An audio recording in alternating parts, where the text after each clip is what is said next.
I graduated mid-year because when I transferred to Syracuse, I lost a few credits and I had to stay half a semester to get the 9 credits I needed to graduate. 2 drama courses and phys ed. So I graduated in January in Syracuse in midwinter.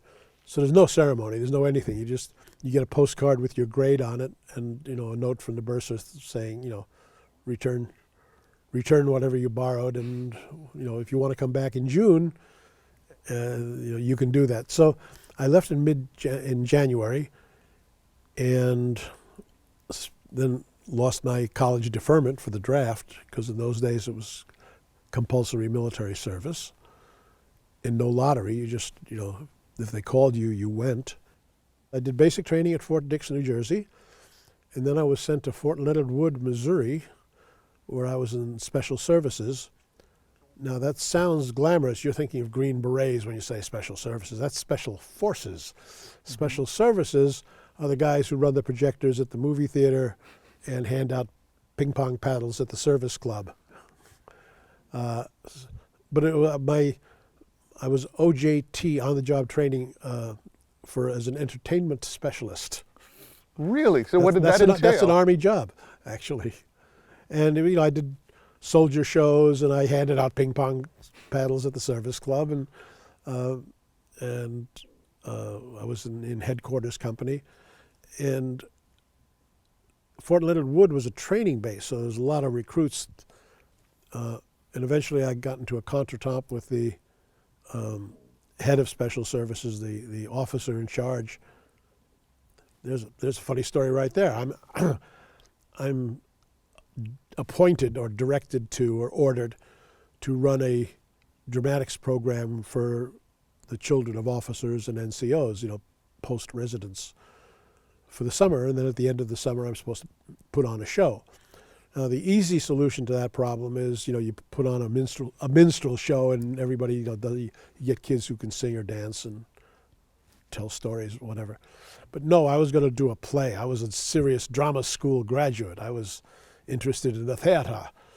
So I looked at my class, and at Army bases, Army brats who are interested in the theater tend to be either effeminate young boys or girls, just, women in general.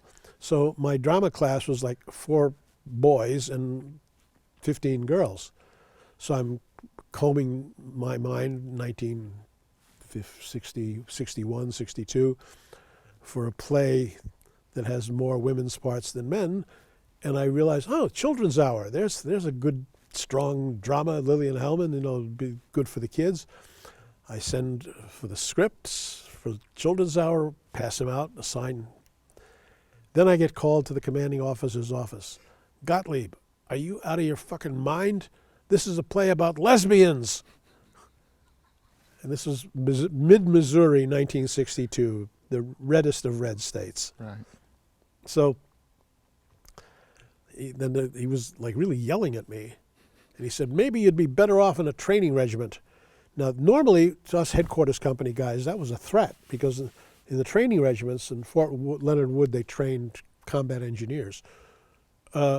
Normally, training regiment was like exile and hard work, because you had to keep the same hours as the troops. You had to get up at 5:30 in the morning. You had to pushing troops, it was called. You had to herd the recruits around to classes and things. But I was pretty confident in my verbal skills, and I knew that with my test scores, if I went down to the regiment, they'd probably make me a company clerk, which is exactly what happened. I became a company clerk. I had my own room in the barracks. I had,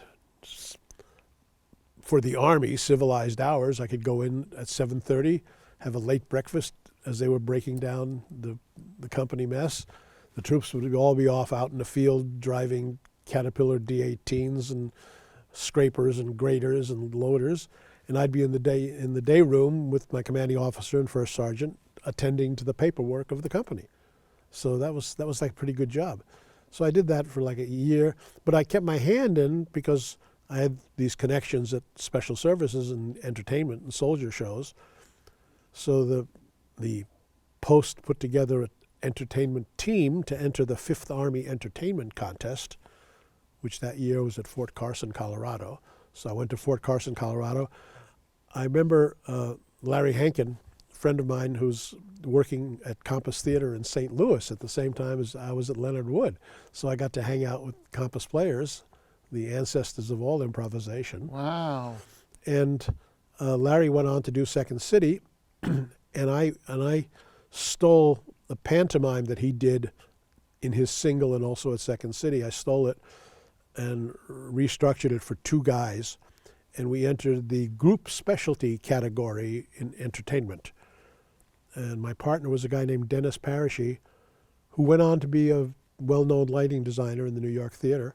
But Dennis and I did this as a comedy pantomime, and we did well. We graced the stage. We were invited to join the 5th Army Entertainment Team and go to the All-Army Entertainment Finals in, where was it?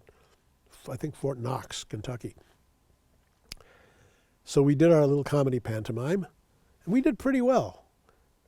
And then I watched, then you watch this 1st, 2nd, 3rd, 4th, 5th, and 6th Army, U.S. Army Pacific, U.S. Army Europe, and Alaskan Command or something. That was and each command sent a team to the finals. So there was like 4 days of riotous entertainment of, professional soldier entertainers. Mm-hmm. And we're watching the group specialty category with a keen eye because that's where we're entered. And a guy comes out from U.S. Army Pacific with a WAC assistant, Women's Army Corps assistant in a bikini. And he's got yo-yos. He's a Philippine yo-yo specialist. And for his finale, he puts a wooden match in the navel of the girl in the skimpy bathing suit, and he lights it with a yo-yo. I said to my friend, "We're done. There's no way we can top that." And sure enough, they won. I got a statue and a medal and a certificate of appreciation, and 5 days leave after the contest was over because we've been working hard for 3 months rehearsing, and because the whole team has to learn a production number and all that stuff. And in my time off, I went to San Francisco where Larry had been hired to be in the first company of the committee.